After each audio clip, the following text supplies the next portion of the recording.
everyone, I'm Tanya. And I'm Jason. And we're from the Board Game Nook.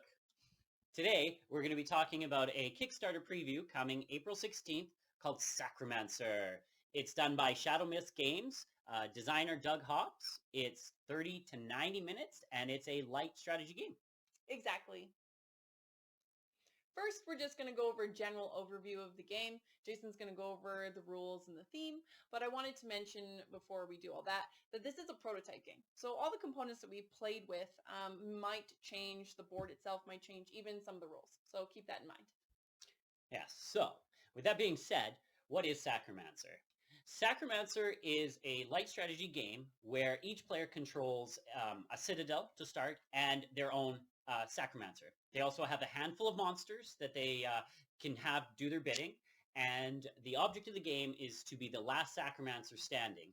You do this by moving your monsters and capturing opponent citadels.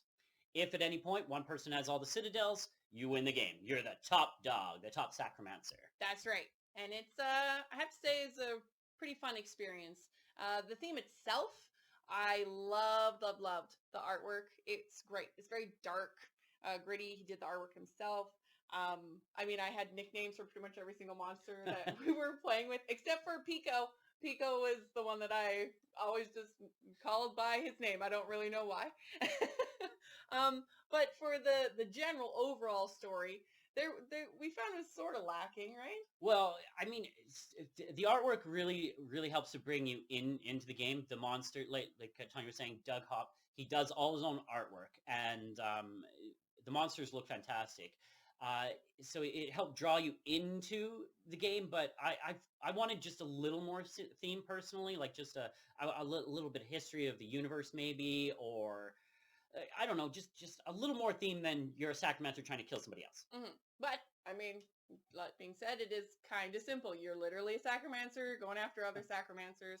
And the board itself, you do stay in the theme because of the artwork. You actually use tokens on the board instead of miniatures. And this I wanted to make a distinction with. I love that there were tokens, mainly because with miniatures, man, what a mess. This would have been an absolute mess trying to go through even 1v1 or, 5 people on the board.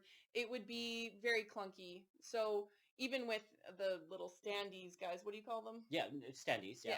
So even that would be way too messy. This flat token, every single token has the face of the monster. So it's very easy to stay in the game and know what your monsters are. And then once you know your monster's abilities, it was clean cut, crystal clear. Yeah, super crisp. You can just look at the board. You can see your token. You can see which monster it is. And again, once you knew what the monsters looked like, which is quite easy due to the artwork, you didn't have to reference anything. You just moved your tokens, and that was that. With that being said, let's just talk about how you actually play the game. Yes, so let's do that.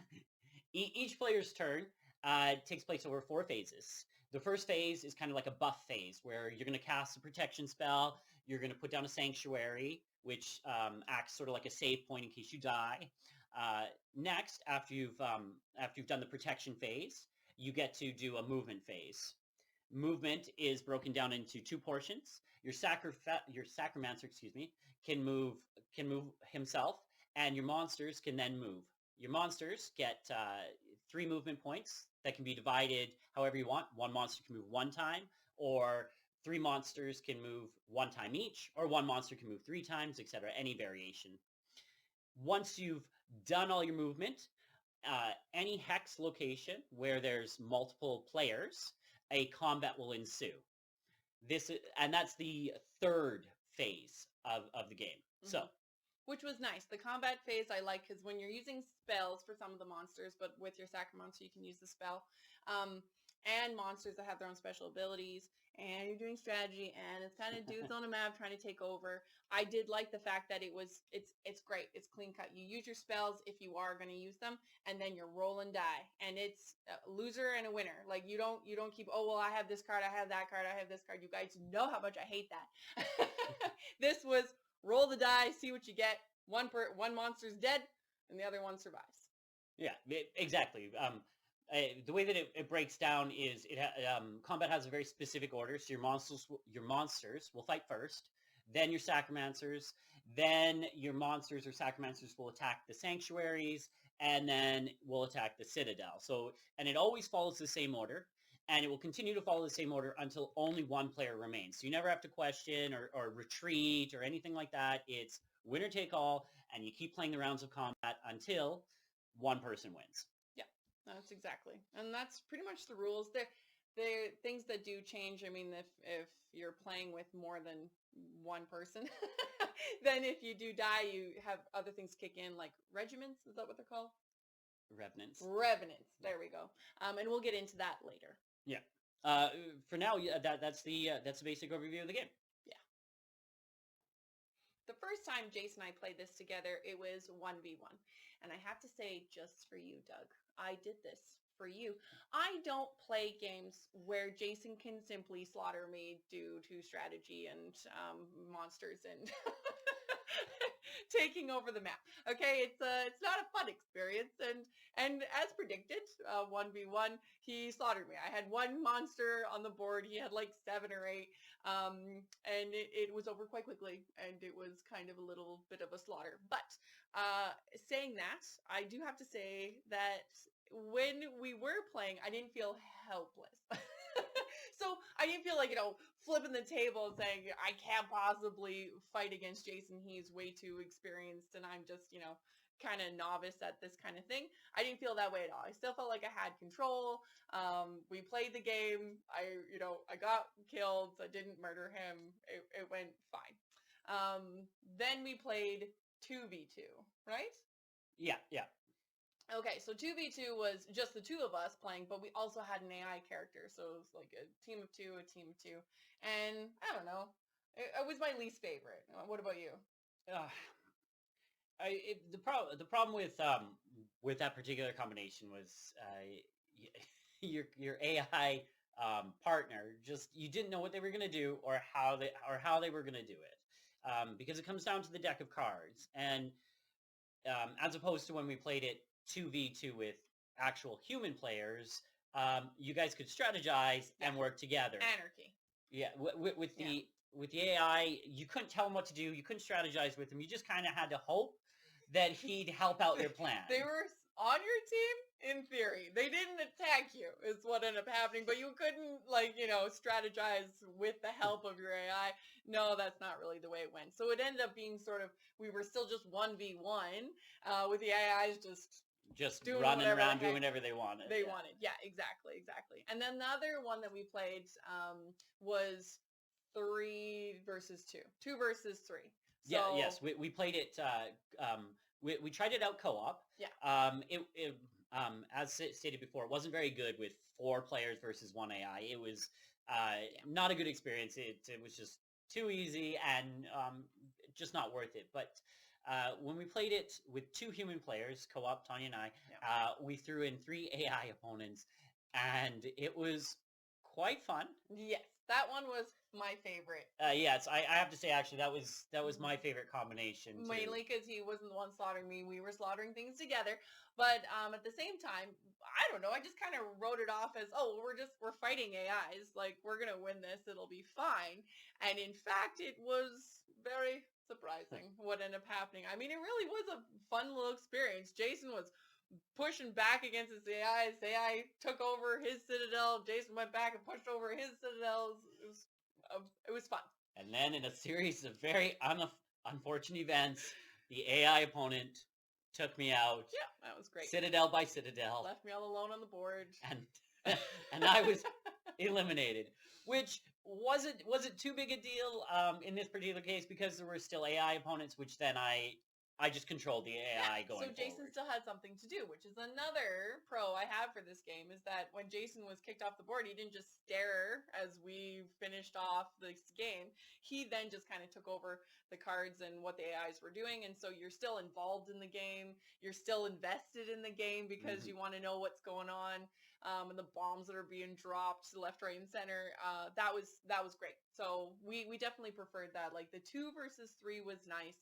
1v1, it's fast. Head-to-head 1v1 was better than 1 player solo. Yes. Definitely. And it wasn't a bad experience. It was just it was fast, and it was exactly what you'd expect it to be: light, quick, and not as meaty as I would prefer. But you could just put it out and play it quickly, a couple rounds. Mm-hmm. The final way that we played it was just a crazy free for all.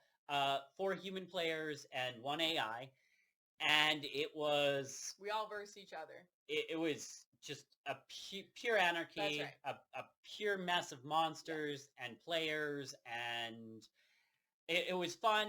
I think it went a little bit on the long side. It did. There's quite a bit of back and forth. It was due to movement is a little restricted with the Sacramancer, and you have to use a bigger board, so you're literally just like moving one time. So it did go over quite long. But yeah, it was definitely a moment where Jason and I were taken off guard by 3 AIs. When you throw in 4 humans that we all can make our own decisions and an AI, it was absolutely, you had no idea what was coming next and what was going to go on, and that was nice. That was a good thing. Yes, exactly. This game marks itself as a beginner strategy game where even if you have experienced gamers, you can bring in new people, and this game, you'll have a good time. And I do agree with that. With other games that we played in the past, you can have always your favorite monster you want to play because it's hella overpowered, or you can use spells always more often than the other because it just does more damage or whatnot. In this game, we found that the monsters were very equally balanced, and so were the spells themselves. They were simple, they were easy to understand, they interacted well together, and they weren't overpowered either way. Like, they weren't too weak, they weren't too much, and they interacted very well. And in that sense, it was nice because you could strategize around it. Because you didn't have to think of many different things, different levels at the same time. So yeah, and though the monsters were quite quite balanced with their powers and everything, it is random which ones you get. So you kind of just have to play with what you have. So in that sense, it's also great because you're not just going to get lucky and have a better monster than everyone else. Yes. You might have a monster that you don't want to use right away, or a different monster you prefer to have, but you just sort of work around it. Yeah. And even with all of that, there's a lot of like unique and hidden strategies that offer like an extra layer of depth to this game than would first appear. For instance, there's a monster called the Pico, which absolutely adorable. I think we showed it earlier, but just love this card. What the Pico does is during a combat, it infects your opponent if you win, which means you win the combat and you take over their monster, which is kind of a cool concept. But like a cool concept offensively. Yeah. However, when you use it defensively, that's when like a whole bunch of new options sort of appear. For instance, the other player moves into your space to kill your Pico, and you infect their monster. He has nowhere to go, so he has to bounce back to his original space, which can initiate a whole other sequence of combat outside of regular turn order. So you could kill off an additional sanctuary on your opponent's turn by infecting their monster. That's a cool little strategy and concept that just comes out. Yeah. And I thought I was being so good when finally, after, the 4th time going through this game, I was like, oh, strategy. All right, I got this. I used my Needler monster, which my Needler, when you go into combat, he can call in a monster comrade to his side to help. And in that sense, it was great because you can move that monster across the board. So I thought, oh great, I'll like reinforce everybody, I'll move my monsters so I don't have to waste my time with moving them myself manually, and this is gonna be great. And that worked out really well in flooding that citadel, because not only was I attacking, now again defensively, now I got a bunch of monsters there, and you can initiate more and more battles around there, and thus the strategy is a good way to, it's fun. It's a good way to work out those little hidden strategies that you can get into as you play this game more and more. I think for instance, like, I think my favorite concept was the sanctuary, and it's basically you put it down, and if your Sacramancer is beaten in battle, he goes back to your sanctuary, so it acts more like a save point, right? So you don't have to always respawn back at your citadel. However, the Sanctuary can be used offensively in that you can put one down to block movement of your opponents. It can be used defensively in that if your Sacramancer dies, he respawns there. Another concept that emerged through a couple games that we played was if you place an early Sanctuary and it's a multiplayer game and you're taking over citadels across the map on the other side, it can take a long time to get your Sacramancer back. Yeah. If you put him into a combat with the intention of losing, he dies and you can instantly move him back to an earlier location. To protect closer to his citadel. So you're using your Sanctuary not as a save point, but as a way to teleport your main caster. That to me was very cool. And I'm sure that there's other interactions that we're missing, but that was fun. That was something that emerged in one of our co-op games, and it was used to save the game, really. It was great. So that saved the game. But then I have to also just go back to my Needler moment that I was so proud of, to strategize and get everybody there. The problem was, which was also great, because this is what I enjoy, is that it doesn't matter how much strategy you have in the game, at the end of the day, it also depends on your dice roll. So I had everything all set up, and everything great. Initiated the first battle, lost it. And I just lost my monster. So you can have all the strategy in the world, but at the end of the day, if he rolls a 12 and I roll a 2, this game is dice dictated. Yeah. All the strategy of the world is meaningless. Which was fun. Kept it very random. It helped me stay on top of him, who was trying to strategize around. I was like, your dice rolls are garbage, so it's fine. I won anyways. Now, the last thing we wanted to say that doesn't have any kind of relation to this is, which was a great concept, I think, when you're playing 4 humans in this game. What happens when you kill someone off? Like, what are you going to sit there? Like poker, you just sit there and eat chips while everyone else is trying to take over the board? No. Player elimination is the concept. It's in a lot of games, once a player is eliminated, you either want the game to end very quickly after that point, so that everyone can stay engaged and you start a new game, or you want a method of the person that's been eliminated to still be involved with gameplay. Like if you're not playing with AI, they can't do anything else. This is a way to do it. So, Sacramancer, the way that they address this core concept is with the Revenant. The Revenant occurs when your last citadel is taken over, your monsters all die, or they become under the control of the attacking player, and you cease to exist. You then take your Sacramancer and you create a other region where you sort of just sow anarchy. You're given a handful of monsters and you can use them any way you want.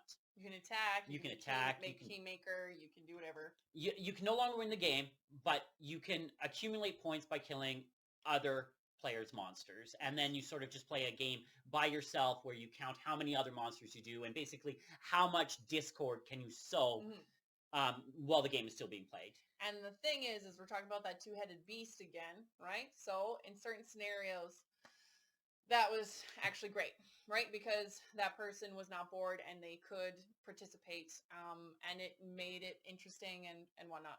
In other case scenarios where you have AIs or you're playing with more people, it just kind of dragged out the game. It was too much. Yeah.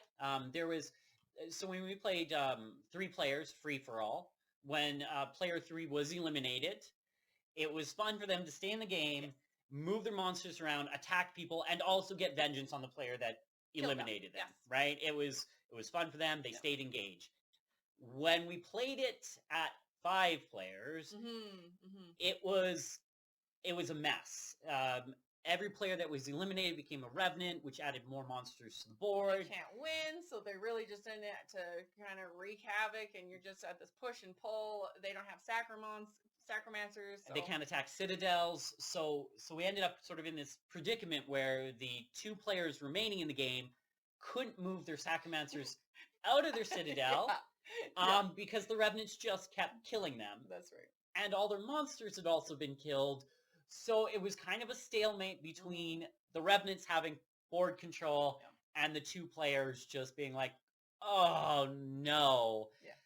So in that case, it wasn't very good. So, but I suppose we should all say the Revenant rule is optional. That's right. That's right. You don't have to play with it. And that's what I liked about this game. It gives you so many options.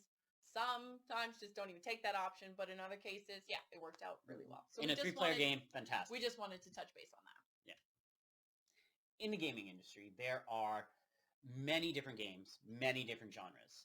And every year, there are currently thousands more being released.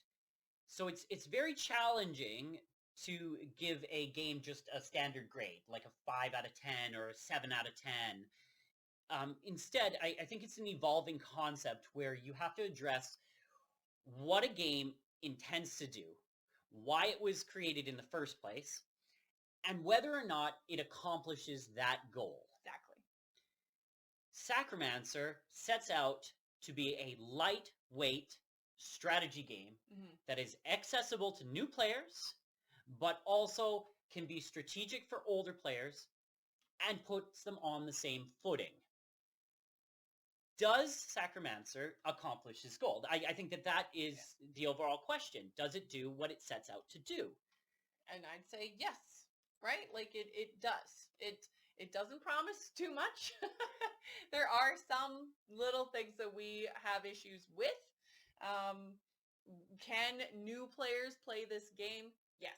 If you've played the game before, can a new player come in and not get obliterated? Yes. So can it be played at multiple player counts? Yes, it does all that. With that all being said, is it for everyone? That's a definitive no. It is definitely not for everyone. For instance, if you do not like strategy games, or you've played this genre before, this game is not going to change your mind. Yeah. If you're new to the genre, will it help bring you in? I think the theme, could help you bring it in. If you're new to solo games, it might be a good introduction to playing solo games, especially one versus a single AI, being able to move multiple things yourself. Is it good for people that want everything laid out? Probably not. Probably not. If you want like a definitive strategy game with intricate moving parts, this is not the game for you. Did you want to just whip out a game in the middle of a big board gaming day and just say, okay guys, let's just have a real quick game here where it's not crazy heavy on strategy, it's not going to break your brain, and we're just going to, slaughter each other. And we're going to go with the flow. Yep. We're going to see where the game takes us. Yes, this game can do that for sure. The experience of the game. Yeah. So if this does sound interesting to you, then this is the game that you want to look into. Go to the Kickstarter page and check it out. Yes, definitely. It's going live April 16th, probably the same time this video launches. Take a look at the game and make a judgment call yourself, because it's a very interesting beast of a game that does a lot. Yeah. And I think that's what we have to say about it. So thank you so much, everybody, for watching. We always enjoy, this process. Hopefully you guys enjoy it too. Thank you so much. Bye for now. Bye. Hi, everyone. I'm Tanya from Board Game Nook. Please like and subscribe on Facebook or YouTube, or you can check out our website at boardgamenook.com. If you're in the Edmonton area, we run a board game rental store, so please check that out. Have a great day. Bye for now.